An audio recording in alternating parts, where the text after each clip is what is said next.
Untuk teman-teman yang ingin mempromosikan bisnisnya atau mendukung YouTube ini, bisa menghubungi nomor gua yang ada di kolom deskripsi. Osimhen selama ini kan cedera panjang, tetapi di 2 pertandingan terakhir melawan Atlanta dan Madrid, Osimhen mulai mendapatkan menit bermain di menit-menit akhir, dan di partai lawan Inter, 2 media besar mengatakan bahwa Osimhen akan menjadi starter.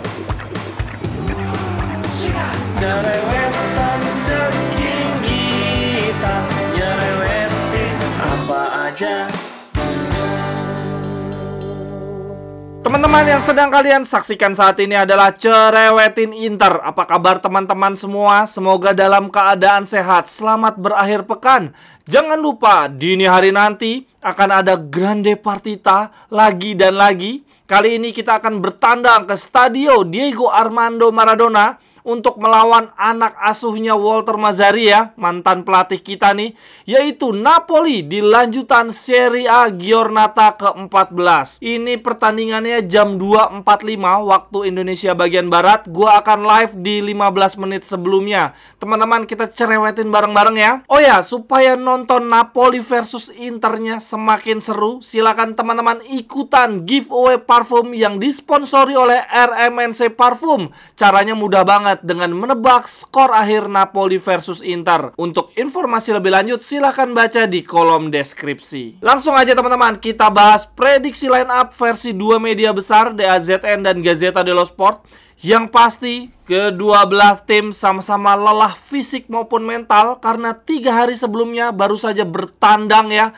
ke lawan-lawan di kompetisi Eropa. Inter bertandang ke Portugal ya, ke Lisbon melawan Benfica, sementara Napoli bertandang ke Real Madrid. Jadi sudah pasti kelelahan fisik maupun mental. Ini teman-teman bisa lihat pada layar, 2 media besar punya prediksi yang sama persis.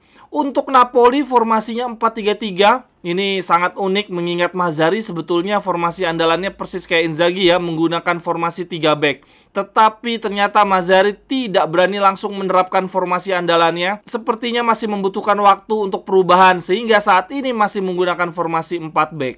Di posisi kiper ada Meret, kemudian Di Lorenzo, Rahmani, Ostigard, dan Nathan.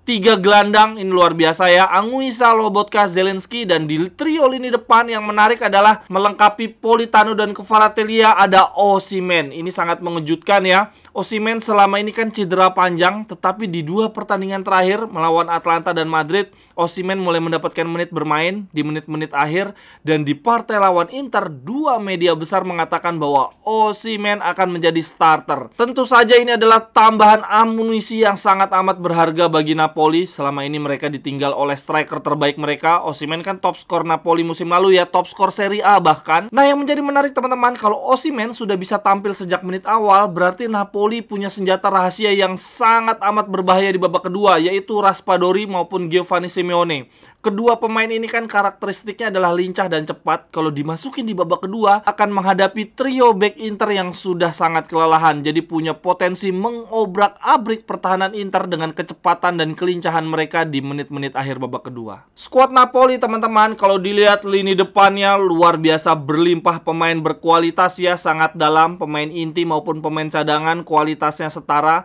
Begitu juga lini tengah, ini salah satu trio lini tengah paling kuat di Serie A. Ada Anguissa, Lobotka, dan Zelinski. Bahkan Zelinski juga diincar oleh Inter. Dan bahkan untuk pemain cadangan lini tengah, mereka masih punya Elmas dan Deme yang siap masuk di babak kedua dan tetap menjaga stamina dan kualitas lini tengahnya Napoli tetap terjaga. Kalau lini depan dan lini tengahnya Napoli luar biasa keren, luar biasa dalam. Tidak demikian dengan lini belakang teman-teman. Menurut gue lini belakang Napoli ini sangat keropos, terutama kalau mereka ditinggal oleh Kim Min-jae ya. Sejauh ini sih Rahmani solid, tetapi tandemnya Rahmani itu loh, musim lalu kan ada si Kim Min-jae. Nah, di musim ini Ostigard, Juan Jesus maupun Nathan tidak konsisten. Dan terlebih lagi Napoli sekarang kehilangan sangat pincang di wingback sebelah kiri. 2 wingback mereka cedera. Nah, kalau teman-teman lihat prediksi pemain yang akan tampil di partai lawan Inter, ini hampir seluruhnya tampil di partai lawan Madrid. Jadi ini back to back tampil di 3 hari ya. Jadi menurut gue Napoli akan sangat kelelahan. Karena kalau dilihat dari prediksi line up Inter di partai lawan Napoli, sebagian besar justru tidak bermain di kompetisi Eropa waktu lawan Benfica. Banyak yang diistirahatkan. Teman-teman, sama seperti tahun lalu, di tahun ini gue bikin kalender yang kali ini adalah kalender 2024 dengan tema Inter. Ini tema bukan sembarang tema ya. Bukan cuman ada foto-foto pemain Internya nih, tetapi ada jadwal Serie A Inter di 2024. Ini gua kasih tanda nih. Ini nggak kelihatan kali ya kalau di kamera. Ntar gua kasih gambar yang lebih zoom. Ini gua kasih tanda di jadwal pertandingan Inter. Contoh, di bulan Maret tanggal 3 ada logo Genoa, tulisannya H. Itu berarti di tanggal 3 Maret kita akan melawan Genoa di kandang sendiri, home. Kemudian 10 Maret, away melawan Bolonya. Ada logonya nih, keren banget. Lalu di bulan Februari contohnya di tanggal 11 kita akan melawan Roma. Ini ada logo Roma, ada tulisan away-nya. Gokil banget. Ini adalah kalender meja. Dan bukan cuma ada kalender meja, gue juga ada kalender dinding yang jauh lebih besar. Gokil, lebih enak lagi ngelihatnya. Tuh, mantap banget. 7 Januari, home Verona, ada logo Veronanya. Untuk harga kalender meja dengan kalender dinding sama ya, sama-sama 75.000. Tetapi kalau beli dua bukan 150.000, 125.000. Lebih hemat. Belinya di mana? Bisa beli di Tokopedia dan ada di Shopee. Linknya ada di kolom deskripsi. Terima kasih teman-teman. Prediksi line up, Sommer, kemudian Acerbi, De Vrij, dan Darmian. Ini Bastoni Pavard masih belum bisa bermain ya, masih cedera. Kemudian untuk gelandang, Di Marco, Mkhitaryan, Calhanoglu, Barella, dan Dumfries. Dan di lini depan ada duet terbaik Serie A saat ini, Lautaro dan Thuram. Nah, waktu melawan Benfica, Sommer tidak bermain, begitu juga Calhanoglu, Mkhitaryan, Dumfries sama sekali tidak bermain. Jadi ada 4 pemain yang diistirahatkan selama 90 menit. Sementara Lautaro, Thuram, Di Marco, Barella ini memang tampil di partai lawan Benfica tapi di babak kedua. Cuma tampil sekitar 15-20 menit. Jadi ya lumayan lah, masih punya energi. Jadi dari skuad Inter yang paling lelah adalah lini belakang mereka. Acerbi, De Vrij, dan Darmian, mereka semua bermain sejak menit awal di partai lawan Benfica. Dan ketiga back ini semuanya usianya di atas 60 tahun ya. Jadi sudahlah usianya uzur, main back to back lagi berturut-turut. Nah, lawannya Napoli nih punya penyerang-penyerang gesit dan lincah yang siap masuk di babak kedua. Jadi, ini bahaya banget untuk Inter di babak kedua nanti. Tapi teman-teman, bukan berarti Inter tidak punya senjata rahasia di babak kedua. Menurut gua, kita justru jauh lebih lengkap. Di lini tengah, kita punya Fratesi, punya Sensi, punya Aslani yang siap masuk di babak kedua. Dan ingat teman-teman, kita punya satu jagoan baru, Klaasens.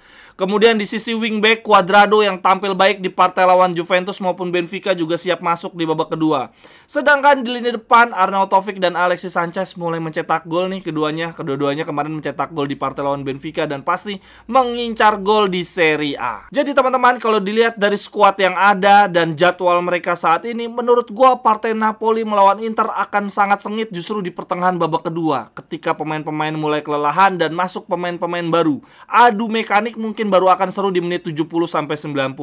Tetapi tetap kedua tim menurut gue akan berusaha mencetak gol cepat ya. Bahkan kalau bisa mencetak gol di babak pertama lalu bertahan sepanjang pertandingan untuk menghemat tenaga. Nah, ini ada fakta menarik teman-teman. Menurut Sky Sport, ternyata Inter bermain jauh lebih produktif dan efektif di babak kedua. Jadi ternyata selama 18 pertandingan di musim ini, ada 8 pertandingan di mana Inter mampu mencetak gol di babak kedua dan tidak kebobolan sama sekali, artinya mengamankan kedudukan. Jadi Inter memang punya kecenderungan untuk produktif dan efektif di babak kedua. Kemudian teman-teman, ada statement menarik dari Presiden Napoli, De Laurentiis, terkait pertandingan Napoli versus Inter. Dia bilang begini: melawan Inter akan sangat ekstra kerja keras untuk kami. Saat ini kami tidak punya bek kiri, 2 pemain di posisi tersebut cedera. Lalu kami juga punya pelatih baru yang kepadanya kami memberikan tanggung jawab besar.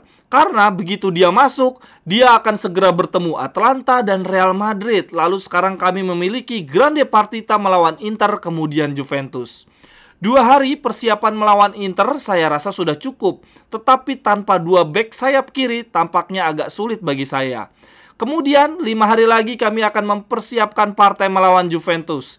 Semua masalah harus diselesaikan agar objektif bisa tercapai. Dan kemudian semoga Maradona menemani kami. Gokil, De Laurentiis sampai ikut-ikutan berkomentar ya teman-teman. Nah, ngomong-ngomong soal wingback, yang punya masalah bukan cuma Napoli nih. Inter juga ada masalah terkait wingback, tapi masalahnya bukan masalah yang harus diselesaikan saat ini. Ini masalah jangka panjang. Gazeta bilang begini teman-teman: sayap kanan Inter saat ini sedang dalam pengawasan sehubungan dengan adanya jendela transfer Januari yang akan segera dibuka, mengingat ada masalah kebugaran dalam diri Cuadrado.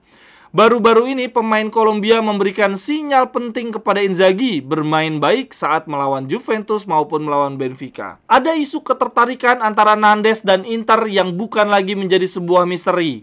Namun pernyataan sang agen Nandes di depan publik membuat Marotta berang.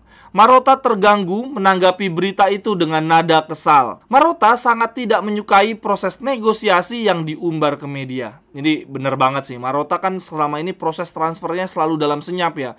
Nah, ini agennya Nandes baru juga proses negosiasi udah umbar-umbar ke media. Ini kayaknya Marotta mencoret Nandes bukan karena Inter nggak suka dengan karakteristik permainan Nandes ya, tetapi emang gayanya yang mengumbar-ngumbar ke media gini yang Marotta nggak suka.